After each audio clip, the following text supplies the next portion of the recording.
तो आज से कुछ समय पहले, मतलब 1 साल पहले, मैं और मेरे ऑनलाइन दोस्त रोज की तरह किसी फालतू चीज पे आर्ग्यूमेंट कर रहे होते हैं कि क्यों हाथी कूद नहीं सकते, और कैसे अगर तुम कंबल से पैर बाहर निकाल के सोते हो तो कोई मॉन्स्टर या चूड़ैल आके तुम्हें कच्चा चबा जाएगी, पर अगर तुम पैर अंदर करके सोते हो तो तुम्हारा कोई कुछ नहीं करेगा। फिर पैर अंदर कर लिया। तू अगली बार मिल, बताता हूँ तुझे। चैन से सोएगा ना अब तू। ले तेरा लाइट ऑन कर दिया, अब ठंड में बिस्तर से उठना पड़ेगा। ले तेरा पंखा भी ऑन कर दिया अब तो ऐसी किसी बात पे आर्ग्यूमेंट चल रहा होता है, तो उसी बीच न जाने मेरे दिमाग में क्या आता है और मैं बोलता हूँ, तुम लोग अच्छे लोग हो, हमें मिलना चाहिए। ये सुन के भैया सन्नाटा मच गया। हाँ क्या बोला तूने? आयु तुझे पता है ना ऑनलाइन दोस्त कभी मिल नहीं सकते। इनफैक्ट ऑनलाइन दोस्त जैसी तो कोई चीज ही नहीं होती, हम सब तो रोबोट है। आयु तू हमारा दोस्त हो ही नहीं सकता, हम जा रहे हैं। फिर उन लोगों ने एक दूसरे के गले में हाथ डाला और न जाने क्यों गुस्से में डोरेमोन का थीम सॉन्ग गाने लग गए, वो भी तमिल में।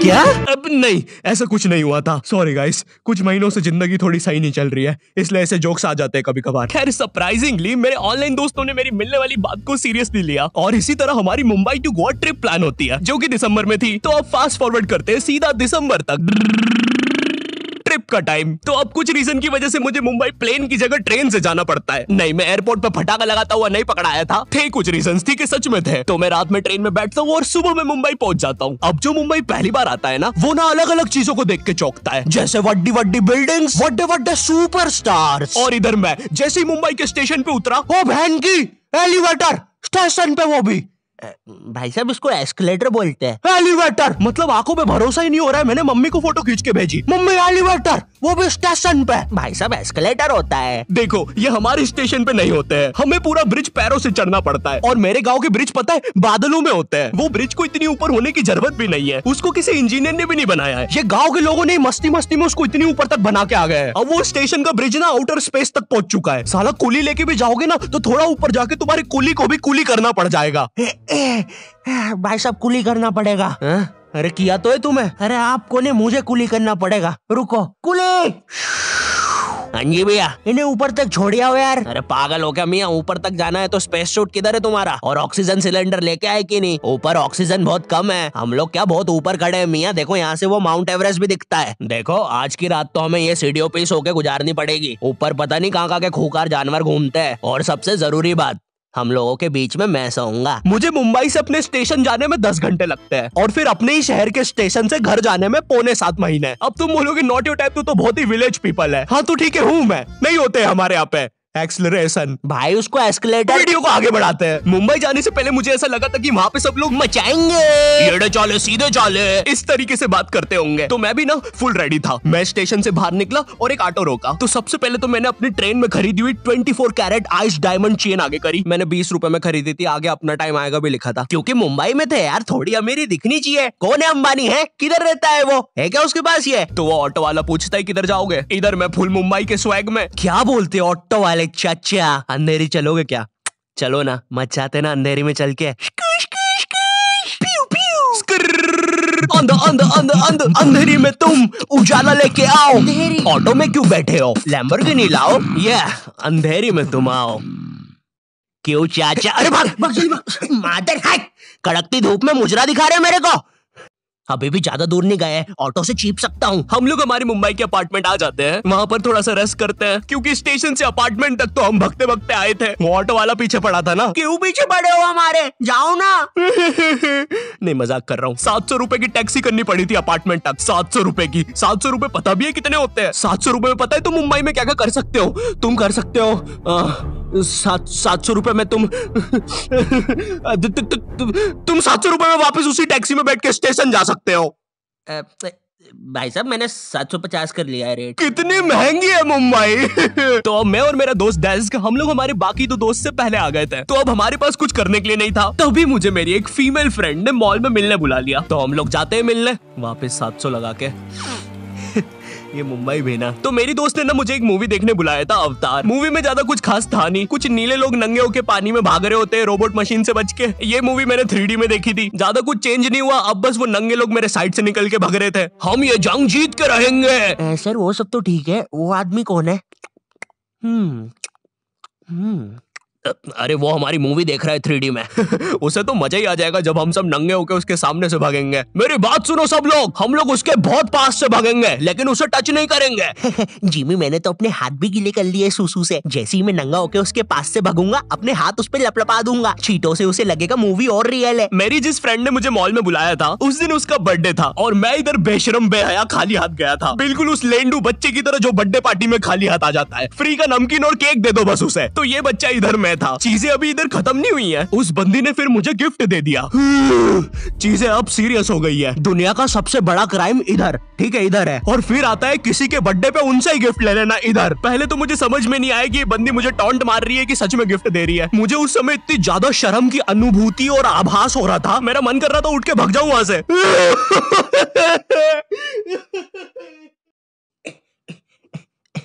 अरे वो बाहर बहुत गर्मी है ना, इसलिए मैंने सोचा स्प्राइट पी लूं आके। और पेरी पेरी फ्राइज भी मेरे फेवरेट है। देखो अगर उस टाइम में चाहता तो अपने पीछे वाले जेब से बटवा निकाल के एक 50 का करारा नोट और 1 रुपया लगा के बड्डा लिफाफा बना के उसे दे देता, लेकिन मैं कोई 80 साल का दादाजी नहीं हूँ और वो भी मेरी पोती नहीं है, तो अब मैं कुछ कर नहीं सकता था। इसलिए मैंने बेशर्मों की तरह उसका गिफ्ट ले लिया और कमियां भी निकाल रहा हूँ। घड़ी तो अच्छी लाई हो तुम, लेकिन फास्ट ट्रैक की लाती तो अच्छी है घड़ी।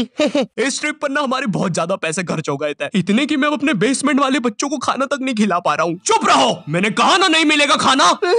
आप पैसे के लिए India number 1 opinion trading app Probo पे क्यों नहीं जाते? हाँ, आप बस यहाँ पे यस और नो का आंसर देके लाखों में पैसे कमा सकते हो। प्रोबो एक ट्रस्टेड ऐप है जिस पर 1 करोड़ से भी ज्यादा यूजर्स हैं। यहाँ पर क्रिकेट, फाइनेंस, एंटरटेनमेंट और कई सारी कैटेगरीज में क्वेश्चंस है। जैसे अभी T20 सीरीज में इंडिया वर्सेस आयरलैंड में कौन जीतेगा? इंडिया ही जीतेगी। तो मैंने यहाँ यस दबा के क्वांटिटी स्लाइडर को बढ़ा दिया। अब अगर मेरा ओपिनियन सही होता है तो मुझे रियल कैश मिलेगा। अरे लेकिन विराट कोहली भाई, मैंने आपको कब पकड़ा? यहाँ तुम गूगल पे, पेटीएम, यूपीआई की मदद से आराम से 24/7 विड्रॉ कर सकते हो। ओ बाय द वे मैं पुलिस हूँ, तुम्हारे बेसमेंट की जानकारी मिली थी और प्रोबो का लिंक डिस्क्रिप्शन में है। डाउनलोड करने पर हम सभी को 25 रुपए का वेलकम बोनस भी मिलेगा, तो अभी जाके डाउनलोड करो। रात तक मेरे बाकी दोस्त भी आ गए थे, तो फिर हमने मुंबई की फेमस जगह, अरे वहीं जहाँ सब लोग जाते हैं घूमने के लिए, वहाँ घूमना स्टार्ट कर दिया। लेकिन जब तुम तुम्हारे दोस्तों के साथ रहते हो तुम्हारे दिमाग में मस्ती रहती है। तो एक मॉल में हमें एक सांड वाला झूला दिखता है। अब उसे देख के एक 21 साल का मैच्योर आदमी क्या करता? पापा बहुत बीमार है,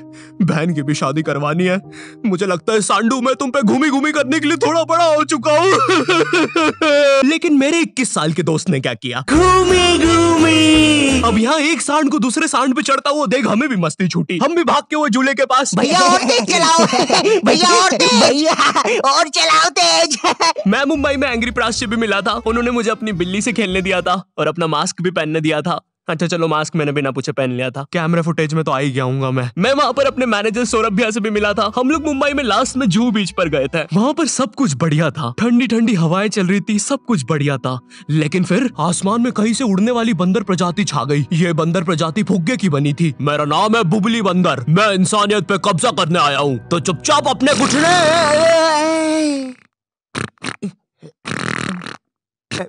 है दोस्त, क्या तुम प्लीज मेरी बुंड में हवा भर सकते हो? मुझे तुम्हारी दुनिया पे कब्जा करना है प्लीज। मुझे कोई दिक्कत नहीं है। कमलेश, कमलेश। हाँ मैंने सुन लिया था पहली बार में। कमलेश मैं जानती हूँ हम दोनों ज्यादा क्लोज नहीं है, लेकिन इसका मतलब ये नहीं तुम एक बंदर के साथ संबंध बना लोगे। मैं जा रही हूँ। कमलेश जाने दो उसे, मैं तुम्हें उससे भी ज्यादा चीजें दे सकता हूँ। मुंबई के बाद हम लोग निकलते हैं गोवा के लिए। गोवा काफी चिल जगह थी। मैं वहाँ पर काला भी हो गया था दिन भर बीच पर धूप में भटकने के कारण। सच में वहाँ पर धूप तो बहुत ही ज्यादा थी, मतलब इतनी ज्यादा कि जमीन के अंदर से लोग बाहर आ रहे थे या अंदर जा रहे थे। कोई मुझे बताएगा ये क्या हो रहा है यहाँ पे? गोवा में तुम ऐसे बीच पे राइड्स वगैरह कर सकते हो, जैसे जेट स्की। इसमें ना तुम्हें आगे टंकी पे बिठा लेंगे बच्चे की तरह और पानी का एक चक्कर काट के वापस ले आएंगे। ये चलो ना। अरे हो गया भैया, अरे हम तो किनारे से ही वापस आ गए। इसके बाद आती है कुछ जानलेवा राइड्स, डेंजर राइड, जिसमें तुम्हें बोट से समुद्र के बीचों बीच ले जाएंगे और पतंगा बना के उड़ा देंगे। एक और चीज रहती है, जब तुम समुद्र के बीचों बीच पहुंचते हो ना, तो वो बोट वाला तुमसे पूछता है कि तुम्हें पानी में जाना है क्या। तो अब यहाँ पे जिसको तैरना नहीं आता है वो तो कुछ नहीं बोलेगा, लेकिन उस समय मेरे दिमाग में पता नहीं क्या चल रहा था कि मुझे पूरे गोवा के एक्सपीरियंस लेने हैं। मुझे तैरना नहीं आता है, मैं उतर गया समुद्र में। शुरुआत के 3.25 सेकंड तो कुछ भी नहीं हुआ, फिर पानी मुझे नीचे खींचने लगता है। ये तो कुछ भी नहीं, अब मैं बोट से भी दूर जा रहा हूँ धीरे धीरे। भैया भैया भैया भैया घंटा नहीं सुन रहा मेरी बात, मेरी इधर फटी पड़ी है, मैं कुछ भी चिल्ला रहा हूँ पानी में। भैया बीमारी है मुझे, ले लो ऊपर। भैया मैं माँ बनने वाला हूँ, ऊपर लो। उस समय कोई दूर से शार्क वार्क भी देख रहा होता ना तो उसे भी दया आ जाती। ओए बच्चे को क्यों परेशान कर रहे हो बे? चलो ऊपर लो इसको, खा लूंगा वरना इसे। चलो बेटा ऊपर चढ़ो तो। हाँ चलो चलो। जैसे तैसे वो बोट वाले ने मेरे को ऊपर लिया। अरे भैया क्या बच्चे ऐसे चिल्ला रहे थे? स्विमिंग सिखा रहे थे तुमको? अच्छा समुंदर में वो भी? तेरे को ड्राइविंग सिखाने का बोलता तो तू तो रॉकेट में बिठा देता मेरे को, पागल। सबने ना मेरा बहुत मजाक उड़ाया कि पानी में गया बच्चों जैसा रो रहा था, लेकिन वो कहते हैं ना सबका टाइम आता है। हम लोग ना उसके बाद एक बनाना राइड पे जाते हैं जिसपे तुम्हें एक बनाना शेप चीज पे बिठाते हैं और उसे नाव से खींचते हैं और बीच समुद्र में ले जाके फेंक देते हैं। तुम्हें पहले नहीं बताएंगे कि तुम्हें फेंकने वाले हैं। उसने हम सबको लेके गया और फेंक दिया। अब सब मुझसे भी गंदे रो रहे हैं पानी में। भैया हम मर गए। पीछे लाइफ गार्ड आ रहा है। और भैया इतनी दूर जाओगे तो सच में मर जाओगे। मेरे पास क्लिप पड़ी इधर सबकी रोते हुए, मैं लगा दूंगा। मैं तो करना अरे कुछ नहीं होता, नहीं करना भाई, मरना क्या? चुप रहो। नहीं करना भाई। पर खैर कुछ भी बोलो, ये ट्रिप मेरे लिए one of the best trip थी अपने दोस्तों के साथ। आई होप तुम्हें ये वीडियो पसंद आई होगी, और अगर नहीं भी आती है तो बस इतना सा रुक जाओ, ठीक है? बस इतना सा। मैं एक बहुत ही प्यारी चीज पर काम कर रहा हूँ, ठीक है? बस वो आ ही गई, ये यहीं पे ये बस आ गई। और अगर तुम्हारे पास भी किसी चीज का ओपिनियन है तो अभी प्रोबो डाउनलोड करो, तुम्हें वेलकम बोनस में 25 रुपए में मिल जाएंगे। पर खैर इस वीडियो को लाइक करना मत भूलना, एम करते 8 लाख लाइक्स के लिए, ठीक है? मुझे पता है तुम कर सकते हो, ठीक है? अभी करो। एंड चैनल पे नए हो तो सब्सक्राइब कर देना। मैं मिलता हूँ तुमसे नेक्स्ट वीडियो में जो कि बहुत जल्दी आने वाली है। तब तक के लिए बाय।